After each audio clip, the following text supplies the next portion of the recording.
በ2017 ዓመተ ምህረት የተከሰተው የወባ ወረርሽኝ በርካታ ዜጎችን የጎዳ በመሆኑ በዚህ ዓመትም በተመሳሳይ እንዳይከሰት በዞኑ በሁሉም መዋቅሮች ክትትል ቁጥጥርና ድጋፍ እያደረገ መሆኑን የወላይታ ዞን ጤና መምሪያ ገለጸ። የዞኑ አስተዳደር በበኩሉ ጉዳዩ የሚመለከታቸውና የጤና ባለሙያዎች የሙያ ኃላፊነታቸውን በመወጣት የሰውን ሕይወት መታደግ እንደሚገባ አስታውቋል። የወባ በሽታ የመከላከልና መቆጣጠር ስራ ንቅናቄ መድረክም ተካሂዷል። ሂሩት የምሩ መድረኩን ተከታትለዋለች፣ እንደሚከተለው ይቀርባል። የወላይታ ዞን ጤና መምሪያ ወቅታዊ የወባ በሽታ ወረርሽኝ ዙሪያ የምክክር መድረክ አካሂዷል። በዞኑ በ2017 ዓመተ ምህረት ወደ 89000 ሰዎች በላይ በወባ በሽታ መጠቃታቸው የተነገረ ሲሆን በያዝነው በዚህ ዓመት ግን መቀነሱ ተጠቁሟል። ይሁን እንጂ በአዳዲስ አካባቢዎች ላይ መከሰቱ በማህበረሰብ ጤና ላይ የሚያስከትለው ተጽዕኖ ችላ የሚባል አይደለም ተብሏል። ከመዘናጋት ወጥተን አጠቃላይ ኮሚኒቲውን በጉዳዩ ዙሪያ ሞቢላይዝ ለማድረግና ኬዞች ያሉባቸውን ተጨባጭ ኤሪያዎችን በመለየት እዛ አካባቢ ስምርት ወስደናል፣ እንደ ወረዳ ማለት ነው። ቅድም በሪፖርቱ የቀረቡ ቀበሌያት በተጨባጭ ችግሩ ወረርሽኙ ያለባቸው ናቸው። ስለዚህ እነዚያን ለይተን አጠቃላይ እዛ አካባቢ ሊሰራ የሚችል ኃይል አሰማርተን ከታችኛው መዋቅር ጋር ትስስር ፈጥረን ዞኑ በሚሰጠን እገዛም ጠንከር ባለ ስምርት እንዲቆም ሲቆም ድረስ ሰፋፊ ስራዎችን እየሰራን ያለን። ሆቢቻ ቦርኮሼ በዳ ከተማ ይዘን እዛ አካባቢ እንቅስቃሴ ስናደርግ አሁን ደግሞ ጨምሮ የወጣ ያለው ኤሎ አካባቢ ደግሞ ታች በልት ላይ እኩል የህዝብ ተሳትፎ ካለመኖሩ የተነሳ እየተፈጠረ ስለሆነ በሁሉም አካባቢ ተመሳሳይ እንቅስቃሴ ማናደርግ ከሆነ ሰው ህይወትን ማትረፍ አንችልም። ጧት ላይ ዘመቻ ፕራክቲካሊ ስንገመግም እርምጃ መውሰድ ጉዳይም ጨምረናል። ትላንት 2 ሰው አሳስረናል። ምክንያቱም እነኚህ ቅድም የተባለውን ቢምቢ ምራበትን እኛ ጋር የነበረውን አስተሳሰብና እዛ ጋር ህብረተሰብ ወዴት ግቢ ውስጥ መቅረት ያለበትን ያላዳፈኑትን ሁላ እስከ ከሰዓት ጊዜ ሰጥተን ያንን ተግባራዊ ያላረጉ እስከ 2 ሰዎችን እስከ ማሳሰር ድረስ የደረስንበት ጉዳይ ስለሆነ ትግል የሚፈልግ ጉዳይ ነው። የወባ በሽታ የሚከሰትባቸው ወረዳዎችና ከተማ አስተዳደሮች በሽታውን ለመከላከል ኬሚካል ከመርጨት ባሻገር ህዝቡን በማሳተፍ ያቆሩ ውሃዎችን የማዳፈንና የማፋሰስ ስራዎች ተጠናክረው ሊሰሩ እንደሚገባ ነው የተነገረው። ሰፋፊ የእንሰት ማሳዎች አሉ። እዛ ውስጥ አካባቢ ያለውን ነው እኛ የምንቸገረው። አሁን ያው ዝናብ ተከታታይነት ባለው ሁኔታ ይዘንባል። የቤተሰብ የጉልበት ደግሞ እጥረት ያለባቸው አካባቢዎች የፋሚሊ እንትኖች አሉ።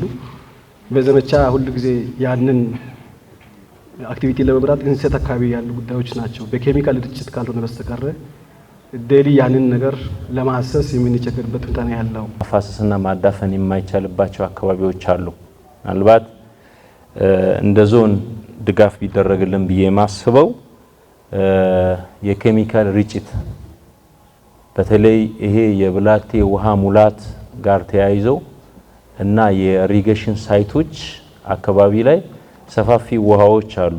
እዛ አካባቢ ላይ ምናልባት የዞን ድጋፍ ቢደረግልን የወባ ወረርሽኝን ለመክታትና በዘላቂነት ለመቆጣጠር እንዲሁም መረጃዎችን ለማጣራት የዘርፉ ኃላፊዎች ሚና የአንበሳውን ድርሻ እንደሚኖረው የተመላከተ ሲሆን ሕክምና አሰጣጡን ቀልጣፋና ተደራሽ ለማድረግ ትክክለኛ መረጃ ማቅረብ እንደሚገባም ተመላክቷል። አሁን የተባለው ሪፖርት ብቻ ነው ወይ ከይዙ መዘናጋቱ ተመሳሳይ የሆነ ከይዝ አሁንም ቢሆን ጤና መምሪያ 26 መዋቅር ላይ 2 ዞን ስታፍ ተመድቧል። ወረዳ ላይ ለሚከሰተው ከወረዳ ጽህፈት ቤት ቀበሌ መመደብ አለበት። እዛው ቀበሌ ሆኖ በየቀኑ የወባ ሁኔታ በጤና ኬላ መገምገም አለበት። በየቀኑ ከጽህፈት ቤት ሄደው ከጤና ጣቢያ ባለሙያ ተመድበው በቀበሌ ከጤና ኤክስቴንሽኗ ጋር ሆኖ መገምገም አለበት። የወረዳ አስተባባሪ ቢቻል በ2 ቀን አንዴ በጋራ ቢገመግሙ ይታወቃል። ያው የጤና ተቋማት የሆነ ቁጥር ይዞ ልክ የሆነ ነገር ከቁጥጥር ውጪ መሆን ሲጀምር ደግሞ ቁጥር በማብዛት ነው የሚሄደው። ልክ በከዛ አካባቢ አውትብሬክ የሆነ ነገር ክስተት ነው ተብሎ በደንብ ገፍቶ ከመጣ ኮንሽስ አመራሩ መሆን ስላለበት አስተባባሪው በጣም በጥንቃቄ መምራት ስላለበት ዞኑ አስፈላጊውን ድጋፍ እንደሚያደርግ በመግለጽ ባለሙያዎች በተቋማቱ የሚስተዋሉ ክፍተቶችን በመሙላት የሰው ሕይወት ለመታደግ በሚደረገው ርብርብ ሙያዊ ስነ ምግባርን ጠብቀው ማህበረሰቡን ሊያገለግሉ እንደሚገባ አጽንኦት ተሰጥቶበታል። ዱቲ ይጠብቃል። የሆነ ነገር ጠብቀን ካልተከፈለ አንሰራም ብለን ካልን ሰው ከሞተ በኋላ ዱቲ ብንበላ ምን ይጠቅማለኛ? ስለዚህ በዚህ ልክ ባለሙያዎችን የማሳመን ስራ መሰራት አለበት። ያንን ለማድረግ እዚሁ ላይ የጋራ መግባባት ፈጥረን እያንዳንዳችን የት እንዳለን የራሳችን አይተን በእኩል ኃላፊነት በአስተዳዳሪውና በከንቲባ በፓርቲ የሚመሩ ንቅናቄዎች መርተን የመከላከል ስራዎች ላይ ተከላክለን ግብርናውንም ቅድም የሚባለው ገቢውንም ሌላውንም ማሳደግ የምንችለው ወባን ስንከላከል ብቻ ነው። ሰው ከታመመ አያመርትም፣ አይነግድም፣ ግብር አይከፍልም። ዞሮ ዞሮ እንደ አካባቢ ያለው ኢምፓክቱ በጣም ከባድ ነው። ስለዚህ በዚህ ልክ አንደርስታንድ አድርገን ማየት አለብን። ማህበረሰቡ የወባ በሽታን ለመከላከል የአካባቢውን ንጽህና መጠበቅና ከባለሙያ የሚሰጠውን ትምህርት በተገቢው ሊተገብር እንደሚገባም ተጠቁሟል። የምግብ ዋስትናን ለማረጋገጥ ከተረጂነት ወደ ምርታማነት በሚል እሳቤ በወል መሬት የተለያዩ የሰብል አይነቶችን የማምረት ተግባር እየተሰራ መሆኑን የቦሎሶ ሶሬ ወረዳ አስተዳደር አስታወቀ። አስተዳደሩ በወረዳው ለሚፈጠረው ድንገተኛ አደጋ ጊዜ እንዲያግዝ ከ3 ሚሊዮን ብር በላይ መሰብሰብ መቻሉንም ገልጿል። አርሶ አደሮች በበኩላቸው በወል መሬት የተዘራውን ምርት እስከ አጨዳ ድረስ በማገዝ የድርሻቸውን እየተወጡ እንደሚገኙ ተናግረዋል። ለአዲሱ ተፈራ ዘገባ ነህሚያ ገነቱ። መንግስት በሀገር ደረጃ ካስጀመራቸው ኢኒሼቲቭ ስራዎች መካከል አንዱ የሆነው ከተረጂነት ወደ ምርታማነት በሚል መርህ እየተሰራ የሚገኘውን በቦሎሶ ሶሬ ወረዳ በወል መሬቶች የተለያዩ ሰብል አይነቶችን በመዝራት ለድንገተኛ አደጋ ተጋላጭ የሆኑ የህብረተሰብ ክፍል ለማገዝ እየተሰራ ነው ተብሏል። በወረዳው በሚገኙ ሁሉም ቀበሌዎች ውል መሬቶችን በመለየት ዘንድሮ ከ140 በላይ ሄክታር ማሳ አርሶ አደሮችን በማሳተፍ የተለያዩ ምርቶችን የመሰብሰብ ተግባር እየተከናወነ ይገኛል ብለዋል። ከድህነት ለማውጣት ደግሞ መንግስት ርብርብ በጀመረው ፓኬጆች አንዱ ከተረጂነት ወደ ምርታማነት መለወጥ ነው። ይሄንን ስራ ደግሞ ይሄ ወረዳም አብክሮ እየሰራ ያለበት ሂደት አለ። እንደ ዘንድሮ በተለይ ከተረጂነት ወደ ምርታማነት ለመቀየር በርካታ ስራዎች ተሰርተዋል። በተለይ በልግ ላይ ወደ 140 ሄክታር አካባቢ ተዘርቷል። ይሄን ሲባል አዱንጋሬ፣ በቆሎ በተለያዩ ቀበሌያት ተሰርቷል። በተለይ በስፋት አድማንቾ አርፊታ፣ ኢምቤቾ፣ ጥዮ ኢምቤቾ፣ ሰለጣ፣ አጆ ሰለጣ በተለያዩ ቀበሌያት ሰፋፊ እርሻዎች ባለበት አካባቢ መንግስት እርሻዎች ባሉበት አካባቢ መሬት ላይ ሰፋፊ እርሻዎች ተሰርቷል። ይሄ ክፍያ ከፍለን አይደለም።